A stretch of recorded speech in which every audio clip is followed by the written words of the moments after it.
Hello and welcome to Odds on Bundesliga Matchday 15, last match day in 2025, and we had plenty of surprises last weekend, Ronan, especially that Bayern Mainz. I think you flagged actually Mainz to win in our show. Was close. It was close. Yeah, I said Mainz to win at 25, kind of intrigued me a bit. But then again, I looked at the previous Bayern Mainz results and there was an 8-1 recently. I thought maybe there's more chance of that happening. So yeah, I think Bayern Munich maybe thought that too, but it wasn't to be. And yeah, first versus last is always an interesting one. That's always the game where you can slip up. So let's hope for more surprises.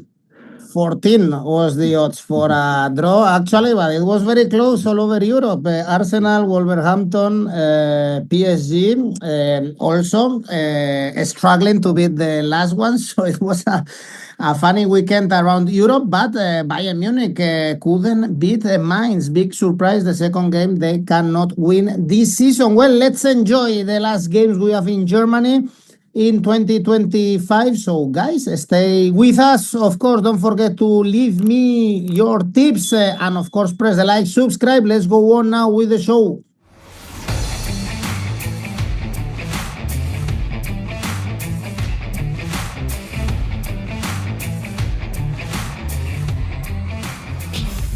And to start with, on Friday, we have Borussia's clash, Borussia Dortmund, Gladbach. Dortmund now level on points with Leipzig despite the draw. In Freiburg, also, I guess, back-to-back draws. Also, the one against Bodo Glimt didn't look well in the Champions League. I listened to some words by Slottenberg, not happy about the performance. And Gladbach, mid-table, their good streak is over with the defeat against Wolfsburg because they had 4 wins and 1 draw before that defeat, Ronan. Yeah, and it was a kind of disappointing performance against Wolfsburg. There wasn't much for Borussia Mönchengladbach to be pleased about. I think the only kind of positive was 16-year-old midfielder 𝗲𝗲𝗿𝗀𝗏 made his debut, and he kind of looked good for the last half an hour when he came on. So maybe that's optimism for the future. But yeah, I think they will be looking to get back to winning or drawing ways in this Borussian derby, because Borussia Mönchengladbach had been on a great run, but Borussia Dortmund, they're kind of very inconsistent and kind of going back to the Borussia Dortmund of old, perhaps, those inconsistent performances. I've seen some prominent Borussia Dortmund supporters talk about that maybe 𝐿𝐭𝐴𝐵𝐻's time is up at the club, or they're kind of looking for that to end, and maybe that they need a kind of fresh start, because as I mentioned on the show a couple of weeks back, Julian Brandt was kind of complaining about the approach. You yourself said Nico Schlotterbeck wasn't kind of happy about the kind of way they're approaching matches at the moment, and they're not being kind of the attacking Borussia Dortmund that many people want to see. It's more defensive-minded Borussia Dortmund, but 𝐿𝐭𝐴𝐵𝐻 is still in charge for this game and for the foreseeable future, so it will continue, and that will mean that we will get maybe more tighter games, more evenly matched games. 𝐿𝐭𝐵𝐻 will be happy to win every match 1-0 if that was what it came to, but I'm not sure the fans, and especially 𝗲𝗏𝗏, I'm not sure that's what they're looking for when they go to Borussia Dortmund matches on a Friday evening like this one. So Joe Bellingham will be out because he's suspended after getting sent off in that game they played last weekend, and he was probably his best performance in a Borussia Dortmund jersey so far. We were kind of seeing what he could do on the ball. Borussia Dortmund looked completely in control against Freiburg until Gregor Kobel gave him that kind of short pass out from the back that Bellingham went in and ended up getting his second yellow card and getting sent off for it. And Kobel kind of did it to Bellingham essentially, because Bellingham had been playing very well up at the last stage. He'll be missing this one. There's also kind of disciplinary issues around Borussia Dortmund at the moment. Julian de Ranville and Cole Campbell they were out of the squad for Freiburg because of disciplinary reasons, which never is a good thing when your younger players are being forced by the coach to sit out. So this one, it could be another tricky match for Borussia Dortmund. It could be a draw. I wouldn't necessarily rule that one out. A draw at 4.83 doesn't look too bad. The smart bet here for this one is both teams to score no. Both teams to score yes has happened only 47% of the time for Gladbach this season, 57% of the time for Borussia Dortmund. But I think it could be a both teams to score yes match, 170. I I think both teams kind of have to lay down a marker here before the winter break. Over 2.5 goals looks good to me as well. 52% of the time for Borussia Dortmund, 63% of the time for Borussia Mönchengladbach, so they tend to play entertaining matches. So over 3 goals is 191. Okay, well, let's talk about the relegation. In this case, on Saturday, we have Augsburg, Werder Bremen, 2 points away, Augsburg, from this danger zone. They lost to Frankfurt after that surprising win against Leverkusen, the last home games. Actually, they've won the last 2 home games. Werder Bremen, 5 points away from relegation, is only 1 point in the last 4 games. Really ugly defeat, the one they suffered against Stuttgart. Yeah, their form has been poor of late. 3 defeats or no wins in the last 3 matches, and no wins in the last 5 away matches for Werder Bremen. So they're not playing very well at the moment. They have a suspension of their own. 𝗵𝐿𝐴 is going to be suspended because he got sent off against Stuttgart. Augsburg, they're actually probably looking up at Bremen in the table and thinking, yeah, we could move above them with a victory in this one because they're only 3 points behind. The goal difference is 1 between the two of them, and the goals for, which would be the separator, is only 1 as well. So Augsburg, if they won this one, they would move above Werder Bremen, because alphabetical order, if it was only 1-0, they would move up. So yeah, I think this could be a match where Augsburg could look at winning it. They've won the last 2 home games, both of those to 0. Their form is loss, 1, loss, 1, loss. So a win seems to be next. But before I say Augsburg to win it, I think it could be both teams to score or both teams to score no game in this one, because both teams score yes has happened just 50% of the time for Augsburg, 47% of the time for Bremen, so less than half the time. Both teams to score no is 230, but around the same value as that is an Augsburg win. And if they won 2-1, you would prefer that back the Augsburg win, 235. Let's go to Cologne, Union Berlin. Both teams in the middle of the table. It's hard to think they can join to the European spots, or struggle also in the relegation. Union Berlin was another surprise, was the protagonist of another surprise, beating Leipzig 3-1, all the goals in the second half. They were coming from 3 consecutive defeats, including the cup, and Cologne also lost to Leverkusen in the derbies. Only 2 points in the last 5 games for Cologne. Yeah, these are 2 teams with poor form going to this one, and it'd be interesting to see how many fans actually Cologne fans attend this match, or what will happen around the fan situation, because half of the travelling fans to Bayer Leverkusen last week for the derby didn't actually go to the match, or didn't go enter the stadium for the match. I think it was about 600 fans. They decided that they wouldn't enter because they wanted to protest about extreme security measures that we're seeing around fans in Germany. And you probably saw, some of our viewers probably saw in the past few weeks, the kind of protests and the tifos the fans had. Borussia Dortmund had a big letter kind of complaining about it. So we saw Cologne kind of go to the next step and not even go to the match because they weren't happy with the security measures. Some of the Leverkusen ultras then joined in and they laid down their flags. They wouldn't sing.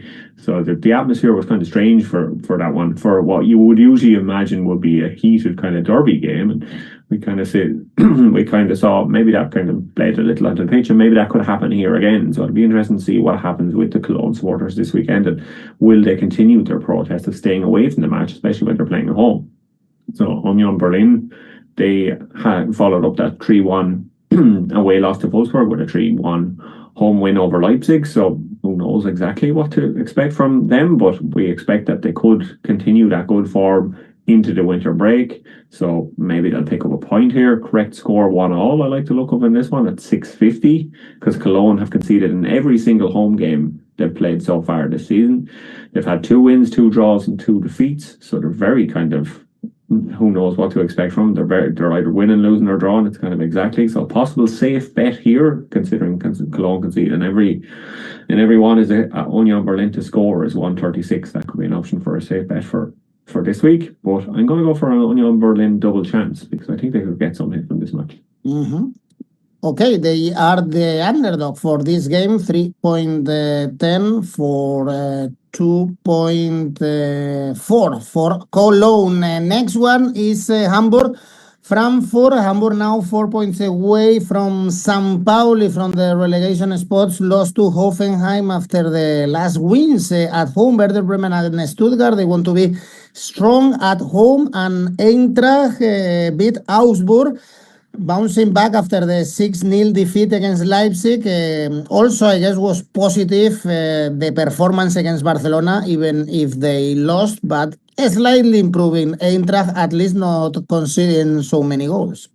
Yeah, I think that's where they've looked to improve in the last few weeks. They've kind of got better at the back, and it was a really positive that they were able to keep a clean sheet against Augsburg. I know there was this goal or whatever in that one, but I think they will be happy that they were able to win a match 1-0, because no one would have thought that was going to happen earlier in the season when they were scoring so many, conceding so many. And now, kind of with their attack not looking as sharp, they will need to get those sort of results, because they can't just rely on scoring 4 or more goals in every game, which is what was happening at the start of the season. In Hamburg, they've had both teams to score yes in each of their last 4 games. They had a high-scoring defeat to Hoffenheim at the weekend. The smart bet here is actually going heavy on Hamburg. I'm not sure I agree with that in this one, because Frankfurt have looked pretty good away so far this season. They've 3 wins in their 7 away games so far this season, kept a clean sheet at the weekend, like I said. So I think they could win this one, and like they'll look up on just a straight away win here, 263 for Frankfurt to win.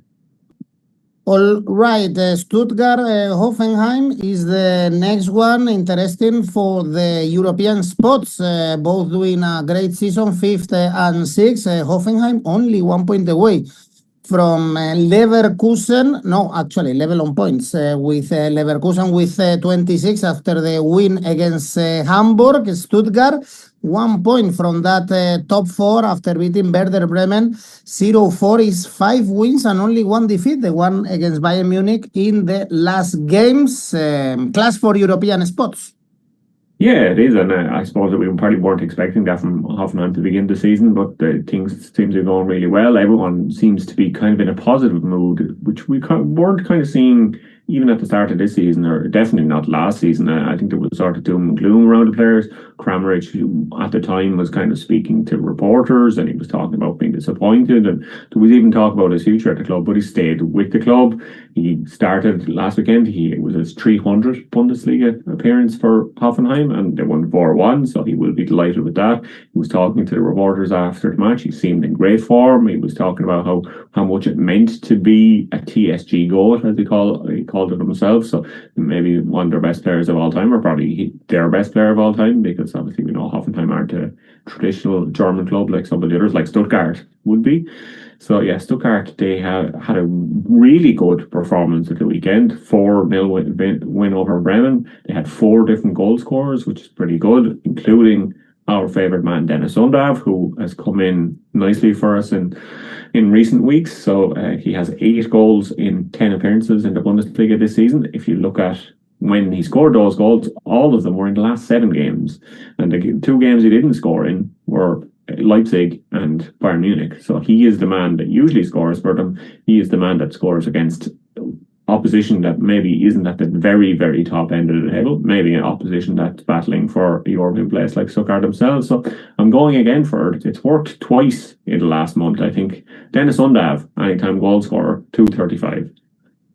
All right, first half result, Stuttgart is what our smart bet is telling us, 2.5. At the same time, we have Wolfsburg, Freiburg, 4 points away from relegation. Wolfsburg, thanks to the last wins against Gladbach and Union Berlin, 7 points in the last 9. So good for Wolfsburg. Freiburg, mid-table, doing much better in Europe than in Bundesliga, especially away. Ronan, no wins in the last 5 games on the road, and they visited Heidenheim, for instance. Yeah, they lost both their last 2 away games in that bad run as well. So yeah, they have not been good on the road, whereas Wolfsburg really good of late. They have interim coach, caretaker coach, Daniel Bauer. He beat Gladbach for the 2nd win. He has 2 wins in a row now, and he's doing really well as caretaker boss. And he was kind of joking to the reporters after the match that, am I still being listed as an interim coach by Kicker? He's saying he's the man, he's the coach at the moment. He's the coach doing the job. So, but he also said he won't stand in the way if they do find a a bigger name coach during the winter break, but it's kind of hard to look past them at the moment because they're doing pretty well, and he's even getting the best of Christian Eriksen. He got his third assist of the season for Wolfsburg. He had the most chances created in the match of the weekend. So he's kind of, Christian Eriksen has kind of finally arrived at the Bundesliga, and that's good to see. Wolfsburg, the thing that's letting them down is their home form this season. They're 17th in the home table, just one win at home so far this season, but that was under this new coach, and that was their last game. It was the 3-1 win over Union Berlin. So maybe he is the man to change that form, the man to change the home form, give them something to celebrate going into the winter break. Freiburg, like you said, they have not been good on the road. So maybe Wolfsburg could win this one, but I'm not going to say definitely they're going to win this one. So I look at a different market. And if you look at these teams, they score goals, they concede goals. Freiburg away, especially, they concede goals. Wolfsburg were able to score a good few goals in the last few weeks under Bauer. So total goals over 2.75 at 198. Really intrigues. And the most interesting game we have this weekend is RB Leipzig, Bayer Leverkusen, Champions League clash. Leipzig lost to Union Berlin at home, 6 consecutive wins, so difficult to win there. And Leverkusen bounce back after the defeats against Augsburg and Dortmund. How do you see this one? Ronan, the bookies place Leipzig really as favorite. Yeah, and it's kind of strange that they place Leipzig as favorite, because Leverkusen usually they tend to do well against RB Leipzig. They tend to score goals in Leipzig. This is a team that have looked much improved generally this season under the new coach since Erik ten Hag kind of got the bullet. So yeah, I think Leverkusen, you have to think they have a chance at getting something from this one. Alejandro Grimaldo could be back in the starting 11, which is good because he was rested at the weekend after playing in the Champions League. So they're kind of trying to take it easy. But the fact that they don't have any match for 2 weeks with the winter break, it could indicate that he could start here, and he does make a huge difference when he plays. He's capable of scoring, capable of assisting, can score from free kicks. He really helps their attack and makes them a much more interesting team to watch, a much more exciting team to watch. So if he starts, I think Leverkusen have a great chance. I think they have a good chance anyway, considering Leipzig, sometimes they're kind of very inconsistent. We really saw that at the weekend. They lost 3-1 to Union Berlin. We didn't necessarily see that one coming. If you look at last season's fixtures, it was 2-2 in Leipzig, and the previous season it was 3-2 to Leverkusen in Leipzig. So Leverkusen tend to score goals in Leipzig. Both teams to score, yes, is 150 here. I want to look elsewhere for more value. Elsewhere, I'm looking is a Leverkusen win, because I do think that is on the cards, considering Leipzig have been kind of a bit patchy, especially heading into the winter break. Leverkusen win is 344, but maybe a bit safer than that. Leverkusen double chance is 265. I'm surprised to see SmartBet recommending actually here the favorite is going for Leipzig to win 2.14, or double chance for Leipzig 1.37, although I agree with you, there is a lot of value on Leverkusen 3.4 for them to win. And we have 2 games on Sunday, the last games in this 2025. Mainz and Pauli is the first one, important for the relegation battle.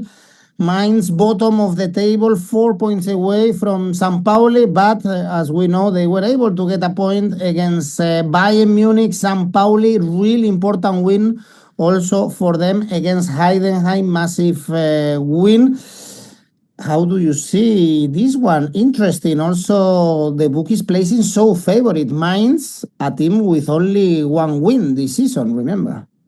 Yeah, it's kind of, I think this is a hard one to predict as who's going to win it, because these are 2 very bad teams. This is a match you probably should stay away from if you're not interested in just following it along. If you really need some to bet on it, there might be some value in it not being a great match. I think that is where we have to look at. Mainz won both games to 0 last season. These teams, their average goals, terrible, less than 1 goal per game. They're both averaging only 0.9 goals scored a game. Mainz are only averaging 8.4 shots per game, and that includes block shots, shots off target, and a few goals they have scored. So they're not even getting a lot of chances around in front of goal. St. Pauli, they will also set up not to score too many in this one. So total goals under 2.5. I'm having a look at 2.11 because this screams a terrible match between two teams that are in the relegation spots, one in the playoff spot, one is last in the table. But I know sometimes we have some of our commenters and people in the YouTube comments, they ask us about the corners market. A lot of bettors love the corners market. So for this one, I had a look at the corners market and had a look obviously at the under. Mainz are averaging 4.8 corners per game. St. Pauli 5.1. Total corners over 9.5 has only happened 35% of the time for Mainz this season. So 2/3 of the time nearly, it doesn't happen. There isn't 10 corners in a game, in a Mainz game. It's only happened 53% of the time for St. Pauli. So total corners over 9.5. It's not usually one to look at, but for this one, I think this match is going to be terrible. So if you want to bet on something, maybe the corners market is the way to go. Total corners under 9.5 is 168. Thank you, Ronan. I won't watch this game. Smart 6-5 now. Marbet is going for double chance San Pauli in this case, which is kind of normal, I would say, considering the odds, apart from being hard to predict who is going to win. But Mainz to win is around 2. San Pauli 4.3 is the odds are massive indeed. And for the last game of this year, we have Heidenheim, Bayern Munich. Of course, the odds for Bayern Munich super low, 1.2. Everyone expects them to bounce back after the draw against Mainz. They had a tough week and they won all the games, Stuttgart, Union Berlin, Sporting Portugal, and then they faced Mainz and they couldn't beat them. Heidenheim, Ronan, back to the relegation spots, the direct relegation spots after that defeat against San Pauli. Yeah, so it's been a bad few days, or bad 3 days maybe for Bayern Munich, and Heidenheim, yeah, it's been a bad season for them. So that's the kind of difference that you're seeing between these two teams, and that's the difference when you are Bayern Munich. I think we are expecting them to bounce back after that game against Mainz, because that is what you tend to see when Bayern Munich play these games. They bounce back, they record big wins after games where they've had shocks or surprise results, and that is what everybody I think is expecting here. Because if you look at the goals market, you have to go to Bayern over 3.5 goals to get over 2. But I think that could be an option here, because that is what we tend to see. They've scored 4 in both of the last times they played Heidenheim, and they've had kind of a bit of good news as well come out. Vincent Kompany has said that 𝗷𝗏𝗄𝐻 is going to be back in training this week or next week. He expects him to have him back on the pitch in January. But in the meantime, we've seen Leonard Carl kind of come out and be a superstar wonder kid for Bayern Munich. That's great to see. They have more attacking talent. He should play in this one. He should help them score more goals. But he did score in the 2-2 draw against Mainz. And the other person that did score was Harry Kane, of course. And he's still 1 goal short of 60 goals. We thought he might score twice in that game against Mainz. He only scored once, so he's at 59, and he wants to get 60, obviously, and get 60 in 2025 in a calendar year. Only few players in the 21st century have done it. Kylian Mbappe had joined Cristiano Ronaldo, Lionel Messi, and Lewandowski, who have done it this century, and Ronaldo did it a few times. Messi obviously had that incredible 91 goal season. I don't think Harry Kane's going to score 30 goals this weekend to catch that, but he should score here. Harry Kane, anytime goal scorer, is 150. But if you look at Kane's history against Heidenheim, he scored in every game, played him 3 times, scored twice, once. He still hasn't scored a hat-trick. So the biggest bet I'm going for this week, of the biggest tip of any of them, is Harry Kane to score a hat-trick, 950. Okay, to end the year on a fashion for Harry Kane. Well, guys, this is it for the Bundesliga in 2025. We've analyzed every single weekend in German football. That's a lot of Bundesliga. So the last thing, of course, I want to remind you that we have our tipster competitions going on in December, in January, so stay tuned, participate, win some cash money. Also, check out our rivals where you can create your own tipster competitions. And now is the last safe bet from Ronan Murphy. My safe bet is Bayern Munich to win. Why not go out with the safe bet of all safe bets? And the ACCA? My 𝐿𝐴CCA is Dortmund Gladbach over 2.5 goals, Stuttgart Hoffenheim over 2.5 goals, and over 2.5 goals in Leipzig Leverkusen. That's for a total of 358. Goals to finish the year in the Bundesliga. Well, Ronan, Merry Christmas. It's going to be a wild couple of weeks without the German football, not that long the break, but we will be back with the new year, hopefully. Bye. Happy Christmas, Enjoy. New Year. Happy Christmas.